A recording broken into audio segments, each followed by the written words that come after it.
എല്ലാവർക്കും നമസ്കാരം. നമുക്ക് ഒരുപാട് സാധനങ്ങൾ ആൾക്കാർ ഗിഫ്റ്റൊക്കെ ആയിട്ടൊക്കെ വീട്ടിലോട്ട് തരുമല്ലേ? പല പല ആവശ്യങ്ങൾക്ക്, കല്യാണങ്ങൾക്ക്, വീട് വാർക്കലിന്, അല്ലെങ്കിൽ കുട്ടികളുടെ ബർത്ത്ഡേ, അത്തരം വിഷയങ്ങളിലൊക്കെ ആളുകൾ ഗിഫ്റ്റുകൾ തരും. ചിലപ്പോൾ നമ്മൾ എവിടെയെങ്കിലും വീടുകളിൽ ചെല്ലുമ്പോൾ അവിടെ കുട്ടികളൊക്കെ ഉപയോഗിച്ചിട്ടുള്ള ചില സാധനങ്ങളൊക്കെ നമുക്ക് പിള്ളേർക്ക് ഇഷ്ടപ്പെടുമ്പോൾ കൊണ്ടുപോയിക്ക് മോനെ എന്ന് പറഞ്ഞെടുത്ത് തരും അല്ലേ? അത്തരം ഒരു കേസ് ഈ കഴിഞ്ഞ ദിവസം എൻ്റെ അടുത്ത് ഹീൽ ചെയ്താൻ വന്നപ്പോൾ ഉണ്ടായ അനുഭവം. നമ്മളൊരു കേസിനകത്ത് ഇതുപോലെ എന്തെല്ലാം ചെയ്തിട്ടും അവരുടെ നെഗറ്റീവ് എനർജി ഇങ്ങനെ വിട്ടുമാറാത്തൊരവസ്ഥ വന്ന് അവർ ഓരോരോ കേസുകളും ഇങ്ങനെ എടുത്തെടുത്ത് പരിശോധിച്ചുകൊണ്ടിരിക്കുന്നു. അപ്പോൾ വീട്ടിലുള്ള ഇഷ്യൂസ് നമ്മൾ നോക്കി, ശത്രുവിൻ്റെ ഭാഗത്തു നിന്നുള്ള പ്രശ്നങ്ങൾ പരിശോധിച്ചു. അപ്പോൾ അതൊക്കെ ഓരോന്നും ക്ലിയർ ചെയ്ത് വരുമ്പോഴും വീണ്ടും ഈ നെഗറ്റീവ് ഇങ്ങനെ വീട്ടിൽ വന്നുകൊണ്ടിരിക്കുന്ന ഒരവസ്ഥയായിരുന്നു. അങ്ങനെ ഞാൻ പറഞ്ഞു വീട്ടിലുള്ള ഓബ്ജക്ട്സും കാര്യങ്ങളൊക്കെ ഒന്ന് നല്ലോണം പരിശോധിക്കാൻ പറഞ്ഞു. അപ്പോൾ ഇവർ ഇങ്ങനെ ആലോചിച്ച്, ഇവരാണെങ്കിൽ നല്ല പ്രാക്ടിക്കലി നല്ല മൈൻഡ് സെറ്റുള്ള ആളാണ്. അപ്പോൾ പറഞ്ഞിങ്ങനെ കുട്ടിയുടെ ഒരു 1-2 പാവകളുണ്ട്, അതൊന്ന് നോക്കണം സാറേ എന്ന് പറഞ്ഞു. ഞാൻ പറഞ്ഞു അങ്ങനെയാണെങ്കിൽ ആ പാവ വീഡിയോയിൽ കാണിക്കാൻ പറഞ്ഞു. അങ്ങനെ വീഡിയോയിൽ നമ്മുടെ ഈ ഡൗസിങ് റോഡ് വെച്ചിട്ട് ഞാൻ അതിൻ്റെ എനർജി നോക്കുമ്പോൾ അത് നെഗറ്റീവാണ്. 2 പാവയും നെഗറ്റിവിറ്റിയാണ്. അപ്പോൾ എന്നോട് ഞാൻ ചോദിച്ചത് എവിടെ നിന്നാണ് ഈ പാവ കിട്ടിയെന്ന് വെച്ചു. ആര് തന്ന പാവയാണ് എന്ന് ചോദിച്ചു. അപ്പോൾ അതൊരു പാവ അവർ ഷോപ്പിൽ നിന്ന് വാങ്ങിയതാണ്. പക്ഷേ മറ്റേ ഒരു പാവ ഇവരൊരു ഫ്രണ്ടിൻ്റെ വീട്ടിൽ പോയപ്പോൾ അവിടെ ആ വീട്ടിലുണ്ടായിരുന്ന ഒരു കുട്ടിയുടെ ഒരു പാവ, അവിടെ കുറേ പാവകൾ എടുപ്പുണ്ടായിരുന്നു. ആ പാവ ഒരെണ്ണം ഇവർ ഇഷ്ടപ്പെട്ട് എടുത്തുന്നതാണ്. അത് കണ്ടപ്പോൾ പറഞ്ഞാൽ അവർ കൊണ്ടുപോയിക്കൊന്നു പറഞ്ഞു. ആ കൊച്ച് കുറച്ച് നാൾ മുമ്പ് പെട്ടെന്ന് ഒരു പ്രശ്നം വന്ന് പെട്ടെന്ന് മരിച്ചു പോയൊരു കുട്ടിയുടെ ഒരു പാവയായിരുന്നു. അപ്പോൾ ഞാനത് ജസ്റ്റ് നോക്കിയപ്പോൾ എനിക്ക് ഭയങ്കര നെഗറ്റീവ്. അത് ആ പാവകൾക്ക് 2 പാവക്കും ഫീൽ ചെയ്തിട്ടാ. എന്തുകൊണ്ടാണ് ആ മറ്റേ പാവക്ക് വന്നതെന്ന് എനിക്ക് അറിഞ്ഞോളാം. അതിങ്ങനെ വലിയ കണ്ണൊക്കെ ആയിട്ട് നമ്മുടെ ഈ മൂങ്ങയില്ലേ, ആ മൂങ്ങയുടെ ഷേപ്പിലുള്ളൊരു പാവയായിരുന്നു. അങ്ങനെ ഞാനത് ഞാൻ പറഞ്ഞു ആ വീട്ടിൽ നിന്ന് പുറത്തേക്ക് കളയാൻ പറഞ്ഞു. എവിടെയും കൊണ്ടുവന്ന് വെള്ളത്തിൽ എവിടെയും കൊണ്ട് ഇടാൻ പറഞ്ഞു 2 പാവയും. അങ്ങനെ അത് 2നെയും പുറത്തേക്ക് അപ്പോൾ തന്നെ വീടിന് പുറത്തോട്ടാക്കി. ഫ്ലാറ്റിന് പുറത്തോട്ടാക്കി. അത് പോകുന്ന വഴിയിൽ ജോലിക്ക് പോകുമ്പോൾ അതിനെ കളയാൻ പറഞ്ഞു. അപ്പോൾ ഇതൊരു വ്യത്യസ്തമായൊരു അനുഭവമാണ്. ഇതിനു മുമ്പ് എനിക്ക് ഉണ്ടായിട്ടുണ്ട്. നിങ്ങൾക്ക് ചിലപ്പോൾ വ്യത്യസ്തമായ അനുഭവം ഞാനീ പറയണത് അല്ലേ? അതേപോലെ വേറൊരു പാവ, അതിനൊരു പേര് പറഞ്ഞു, അത് ഞാൻ മറന്നുപോയി ആ പേര്. ഇപ്പോഴത്തെ ഒരു പുതിയ മോഡൽ ഹൈടെക് ചൈനീസ് പാവ എങ്ങനെയാണെന്ന് തോന്നുന്നു, ഒരു പ്രത്യേക ഒരു പേരാണ്. ആ പേരിലുള്ളൊരു പാവയും ഇവരുടെ വീട്ടിൽ മുമ്പുണ്ടായിരുന്നു. അപ്പോൾ അതിനു മുമ്പ് തന്നെ ഞാൻ കളയാൻ പറഞ്ഞിട്ടുണ്ടായിരുന്നു. അവർ പറഞ്ഞു ഇന്ന പേരിലുള്ളൊരു പാവയുടെ ഉണ്ട്. ഞാൻ പറഞ്ഞ് അതേപോലത്തെ ഒരു സെയിം സൈസുള്ളൊരു പാവ വേറൊരു വീട്ടിൽ നിന്ന് ഞാൻ കളയിച്ചിട്ടുണ്ട് ഇതേപോലെ തന്നെ. അപ്പോൾ ചില സാധനങ്ങൾ ഇതേപോലെ നെഗറ്റിവിറ്റി സ്പ്രെഡ് ചെയ്യുന്ന ചില ഒബ്ജക്ട്സ് ഉണ്ട്. അതിനെപ്പറ്റിയാണ് ഞാൻ പറയുന്നത്. അപ്പോൾ ഈ ഡൗസിങ് നമ്മൾ ഈ റോഡിൻ്റെ ഏറ്റവും വലിയ ഗുണം എന്ന് വെച്ച് കഴിഞ്ഞാൽ, സംഗതി ചില പറയും ഇത് രണ്ട് ചെമ്പിൻ്റെ കഷ്ണം അല്ലെങ്കിൽ പിച്ചറുടെ കഷ്ണം കൊണ്ട് എന്ത് കാണിക്കാനാണ് എന്ന് ചോദിക്കുന്ന ആൾക്കാരുണ്ട്, പുച്ഛിക്കുന്ന ആൾക്കാരുണ്ട്. അവിടെയാണ് നമ്മൾ വിജയം. നമ്മൾ ഈ നിസ്സാരമായ 2 കമ്പി കഷ്ണം കൊണ്ട് നമുക്കിത് കണ്ടുപിടിക്കാൻ പറ്റും. നിങ്ങൾ ഉദ്ദേശിക്കാത്ത സാധനത്തിൻ്റെ അകത്തായിരിക്കും നെഗറ്റീവ് എനർജി കയറിയിരിക്കുന്നത്. അപ്പോൾ ഇതേപോലെ പാവയിലൊക്കെ നെഗറ്റീവ് ഉണ്ടെന്ന് ആരെങ്കിലും വിചാരിക്കുമോ അല്ലേ? ഞാൻ വേറൊരു കഥയും കൂടി ഇപ്പോൾ ഞാൻ പറഞ്ഞുതരാം. പണ്ട് എൻ്റെ പേഴ്സണൽ അനുഭവമാണ്. ഒരാൾ വന്നിട്ട് ഒരു ഗുരുവായൂരപ്പൻ്റെ ഒരു കൃഷ്ണൻ്റെ ഒരു പ്രതിമ, വലിയൊരു പ്രതിമ ഒരു വീട്ടിൽ സംഭാവനയായിട്ട്, ഒരു വീട് വാർക്കാൻ കൊടുക്കുന്നു. അപ്പോൾ അത് വലിയ കാര്യമായിട്ട് കൊണ്ടുവന്ന് കൊടുത്തതാണ്. പക്ഷേ കുറേ നാൾ കഴിഞ്ഞപ്പോൾ ഇവർക്ക് ആ വീട്ടിൽ മൊത്തം പ്രശ്നങ്ങൾ കാര്യങ്ങളൊക്കെ ആയി. അങ്ങനെ ഞാൻ ഒരിക്കൽ ചെന്നപ്പോൾ ഞാൻ റോഡായിട്ട് അവിടെ ചെന്നു. ഒരു വീട്ടിൽ ചെന്നിട്ട് ഇങ്ങനെ ഓരോരോ സാധനങ്ങളും ഇങ്ങനെ പരിശോധിച്ച് ആ പൂജാമുറിലാണ് വെച്ചേക്കണം. അത് പൂജാമുറിൽ വെച്ചേക്കാണ്. മെയിൻ പ്രതിഷ്ഠയാണ് അവിടുത്തെ. പൂജാമുറിൽ വെളുക്കത്തിങ്ങനെ അതിൻ്റെ മുമ്പിലാണ്.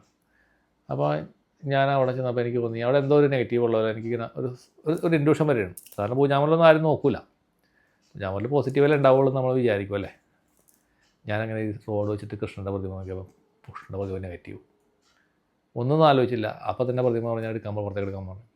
എന്നാൽ ആ കൃഷ്ണ പ്രതിമ മാത്രമേ ഉള്ളൂ. വേറെയും അവിടെ പല വിഗ്രഹങ്ങളിരിപ്പുണ്ട്. ഗണപതി ഇരിപ്പുണ്ട്, സരസ്വതി ഇരിപ്പുണ്ട്. അവരവിടെ അങ്ങനെ വെച്ചേക്കണത്. കൃഷ്ണനുണ്ട്, സരസ്വതി ഉണ്ട്, ഗണപതി ഉണ്ട്. 3 ആൾക്കാരുണ്ട്. പിന്നെ മഹാവിഷ്ണുവിൻ്റെ ഒരു പ്രതിമയുണ്ട്, അതും ഒരു ഗിഫ്റ്റ് കിട്ടിയതാണ്, അതും കുഴപ്പമില്ലാത്തതാണ്. ഇതിൻ്റെ അകത്തുനിന്ന് ഭയങ്കര നെഗറ്റിവിറ്റിയാണ്. അപ്പോൾ അത് ആ നെഗറ്റിവിറ്റി എങ്ങനെ വന്നു എന്നുള്ളതാണ് പിന്നെ ഞങ്ങൾ ആലോചിച്ചത്. പക്ഷേ അത് ആ കൊണ്ടുതന്ന ആൾ എന്തെങ്കിലും ചെയ്ത് വെച്ചേക്കണതാണോ എന്നൊരു സംശയം കൂടി ഞങ്ങളുടെ ഉള്ളിലുണ്ടായിരുന്നു ആക്ച്വലി. എന്തെങ്കിലും ഒരു സാധനമായിട്ട് കയറ്റിയിട്ട് ശക്തിനെ കയറ്റിയിട്ട് തന്നേക്കണാണോ, അല്ലെങ്കിൽ എന്തെങ്കിലും സാധനം എന്തെങ്കിലും എലിമെൻറ്റ്സ് ആയിട്ട് വെച്ചിട്ട് തന്നേക്കണാണോ എന്നൊന്നും സംശയിക്കാൻ തന്നില്ല. അതിനെ കയ്യോടെ കൊണ്ടുപോയിട്ട് പുഴയിൽ ഒഴുക്കി കളഞ്ഞേനാണ്. അതുകൊണ്ട് അവരുടെ വീട്ടിലെ പ്രശ്നം മാറി. അപ്പോൾ നിങ്ങൾ കേൾക്കുമ്പോൾ ഇത് ചിലപ്പോൾ വിചിത്രമായിട്ട് തോന്നിയേക്കാം. ഭഗവാന്റെ പ്രതിമയുടെ അകത്ത് എങ്ങനെ നെഗറ്റീവ് വരുമെന്ന് നിങ്ങൾ ചിന്തിക്കുമല്ലേ? എൻ്റെ അനുഭവമാണ്. അവിടെ നിന്നാണ് ഞാനിത് പഠിച്ചത്. ഈ കാര്യങ്ങൾ, ഇങ്ങനെയുള്ള വിഷയങ്ങൾ നമുക്ക് വേണമെങ്കിൽ ഉണ്ടാകാമെന്നുള്ളത്. അപ്പോൾ നമ്മൾ നിസ്സാരമായിട്ട് കാണുന്ന ഓരോ സാധനത്തിനകത്തും ഇതുപോലെ നെഗറ്റിവിറ്റി ഉണ്ടാവും. അപ്പോൾ റോഡിൻ്റെ ഉപയോഗം ഇത് നമുക്ക് അതിൻ്റെ ഒരു ഉപയോഗം നമുക്ക് വാല്യൂ നമുക്ക് പറയാൻ പറ്റില്ല. സംഗതി നിസ്സാര ഒരു സാധനമാണ്, നിസ്സാരപരൊരു സാധനമാണ്. ഇതുകൊണ്ട് നമ്മുടെ വീട് ശുദ്ധീകരിക്കാനായിട്ട് നമുക്ക് സാധിക്കും. നമ്മൾ വീട്ടിലെപ്പോഴും ശ്രദ്ധിക്കേണ്ടത്, വീടിൻ്റെ അകത്ത് ഈ അചേതന വസ്തുക്കൾ, നമ്മൾ ഉപയോഗിക്കാത്ത വസ്തുക്കളുണ്ടെങ്കിൽ അതെല്ലാം എടുത്ത് ഒന്നുകിൽ നിങ്ങൾ തുടച്ച് വയ്ക്കുക, ക്ലീൻ ചെയ്ത് വെക്കുക, അല്ലെങ്കിൽ നിങ്ങൾ പുറത്തേക്ക് കളയുക. പിന്നെ എപ്പോഴെങ്കിലും ഉപയോഗിക്കാമെന്ന് പറഞ്ഞിട്ട് ഒരു സാധനം വെച്ചിട്ടുണ്ടെങ്കിൽ അത് പൊടിയും പിടിച്ച് മാറാമ്പലും പിടിച്ചിരിക്കും.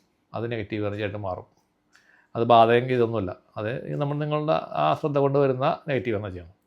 ഇത്തരം കാര്യങ്ങളെ നിങ്ങൾ ക്ലിയർ ചെയ്ത് അടിച്ച് ഉടച്ച് വൃത്തിയാക്കി അലമാരയുടെ അകത്താണെങ്കിലും അല്ലെങ്കിൽ അതിന് അലമാരയുടെ മുകളിൽ ചിലപ്പോൾ നമ്മളൊരു സ്റ്റോറേജ് സ്പേസിൻ്റെ ഉള്ളിൽ ഗുഹ പോലെയൊക്കെ ഉണ്ടായി വെച്ചിട്ടുണ്ടാവും. അതിൻ്റെ അകത്തൊക്കെ ഇരിപ്പുണ്ടാവും സാധനങ്ങൾ ഇഷ്ടംപോലെ.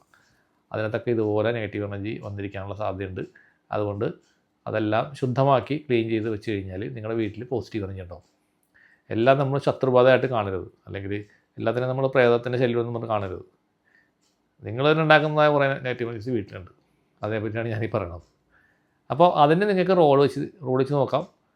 റോഡ് വെച്ചിട്ട് അത്ര സാധനങ്ങൾ ഒബ്ജക്ട്സ് ഉണ്ടെങ്കിൽ ഇതുപോലെ കുട്ടികളുടെ പഴയ പാവകൾ അല്ലെങ്കിൽ അതുപോലെ സാധനങ്ങൾ അതുപോലത്തെ വസ്തുക്കൾ എന്തെങ്കിലുമൊക്കെ ഉണ്ടെങ്കിൽ അതിനെല്ലാം പുറത്തേക്ക് കളയുക. ഈ കഴിഞ്ഞ ദിവസം ഒരാൾ ഇതുപോലെ എനിക്ക് ഫോട്ടോ അയച്ച് ചോദിച്ചിട്ടുണ്ടായിരുന്നു. റോഡ് വാങ്ങിയ ആൾ ഇതേപോലെ എന്നിട്ട് ഫോട്ടോ അയച്ചിട്ടുണ്ടായിരുന്നു, ഇങ്ങനെ നെഗറ്റീവ് കാണിക്കുന്നുണ്ടല്ലോ എന്നൊക്കെ പറഞ്ഞിട്ട്. അപ്പോൾ അതൊക്കെ സംഭവിക്കാം. ചിലപ്പോൾ ഭഗവാന്റെ ഫോട്ടോയിലും വേണമെങ്കിൽ ഇതൊക്കെ വരാം. ചിലപ്പോൾ ചില കേസുകളിൽ ഇപ്പോൾ ഒരു ഭഗവാന്റെ ക്രിസ്തുവിൻ്റെ ഒരു ഫോട്ടോയിൽ ഇതുപോലെ തന്നെ ഒരു വീട്ടിൽ ഞാൻ നോക്കുമ്പോൾ ഇതുപോലെ തന്നെ അയാൾ ഒരു മാന്ത്രികനായിട്ടുള്ള ഒരാൾ കൊടുത്താണ്, എമർജൻസിയിൽ കൊടുത്താണ്. പക്ഷെ അയാൾ എന്തോ മാന്ത്രിക പരിപാടി അതിനകത്ത് ചെയ്തിട്ടാണ് ഇത് ഇവർക്ക് സമ്മാനിച്ചെന്നുള്ളതാണ്. അതിനകത്ത് നെഗറ്റീവ് ഉണ്ടായിരുന്നു. അപ്പോൾ അവർക്കത് കിട്ടിയ കാലം മുതൽ വീട്ടിൽ ഭയങ്കര പ്രശ്നങ്ങളായിരുന്നു. അങ്ങനെ ഞാൻ പറഞ്ഞതെടുത്ത് വെള്ളത്തേക്ക് കുട്ടിയെ കളയിട്ട് ക്രിസ്തുവിൻ്റെ വേറെ പുതിയ ഫോട്ടോ മേടിച്ച് നിങ്ങൾ വെക്കുന്നു പറഞ്ഞു. നിങ്ങൾ സ്വന്തമായിട്ട് വാങ്ങാൻ പറഞ്ഞു. അങ്ങനെ അതെടുത്ത് മാറ്റി കഴിഞ്ഞപ്പോൾ തന്നെ വീട്ടിലെ പകുതിയാ പ്രശ്നങ്ങൾ അവിടെ തീർന്നുള്ളതാണ്. അത് മനസ്സമാനത്തോടെ കിടന്നുറങ്ങാൻ പറ്റുന്നുണ്ട് വീട്ടിലിപ്പോൾ.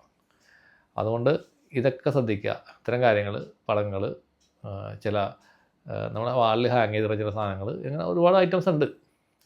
നമ്മൾ ഓരോന്നും ഇങ്ങനെ വിശദമായിട്ട് നോക്കി വന്നേ ഉള്ളൂ. ഇപ്പോൾ റോഡ് വെച്ചിട്ട് ആളുകൾ റോഡിൻ്റെ ആവശ്യകതയെ പറ്റി പറയുമ്പോൾ ഇപ്പോൾ റോഡ് വെച്ച് ഞാൻ പലതും നോക്കാൻ ശ്രമിക്കാറുണ്ട്. പക്ഷേ സമയത്തിൻ്റെ ഒരു സൗകര്യമുണ്ട്, സമയത്തിൻ്റെ അഭാവം ഉള്ളതുകൊണ്ട് മുഴുവനായിട്ട് പറ്റുന്നില്ല. കുറേ ആൾക്കാർ പറഞ്ഞിട്ടുണ്ടായിരുന്നു, സാറേ അതിൻ്റെ നോക്ക് സാറേ എന്നൊക്കെ പറയുന്നുണ്ട്. പക്ഷേ എനിക്ക് അതിനുള്ള സമയം കിട്ടാത്തതുകൊണ്ട് എല്ലാം നോക്കാൻ പറ്റിയിട്ടില്ല. നിങ്ങൾ ശ്രമിക്കുക, നിങ്ങൾ റോഡ് സംഘടിപ്പിക്കുക, നിങ്ങൾ ശ്രമിക്കുക. റോഡ് നിങ്ങൾക്ക് എൻ്റെ നിന്ന് വാങ്ങണമെന്നൊരു നിർബന്ധമില്ല കേട്ടോ. നിങ്ങൾക്ക് തന്നെ സ്വന്തമായിട്ട് ഉണ്ടാക്കിയെടുക്കാവുന്നേ ഉള്ളൂ.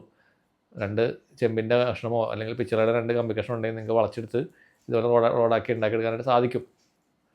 അങ്ങനെ ചെയ്യാൻ താല്പര്യമുള്ളവർക്ക് സ്വന്തമായിട്ട് ഉണ്ടാക്കിയെടുക്കാം. എൻ്റെ പഴയ വീഡിയോയിലുണ്ട്. എൻ്റെ പഴയ വീഡിയോയിട്ട് പോയി കഴിഞ്ഞാൽ അത് നിങ്ങൾക്ക് ഞാൻ കാണിക്കുന്നുണ്ട്. പക്ഷേ തപ്പി പിടിച്ചെടുക്കണമെന്ന് മാത്രമേ ഉള്ളൂ. കുറേ വീഡിയോകളുണ്ട്, നോക്കിയെടുക്കണമെന്ന് മാത്രമേ ഉള്ളൂ. അപ്പോൾ അത് താല്പര്യമുള്ളവർ പോയി ഉണ്ടാക്കിയിട്ട് അത് ചെയ്ത് നോക്കാം. അപ്പോൾ എല്ലാവർക്കും നന്മ വരട്ടെ. നന്ദി, നമസ്കാരം.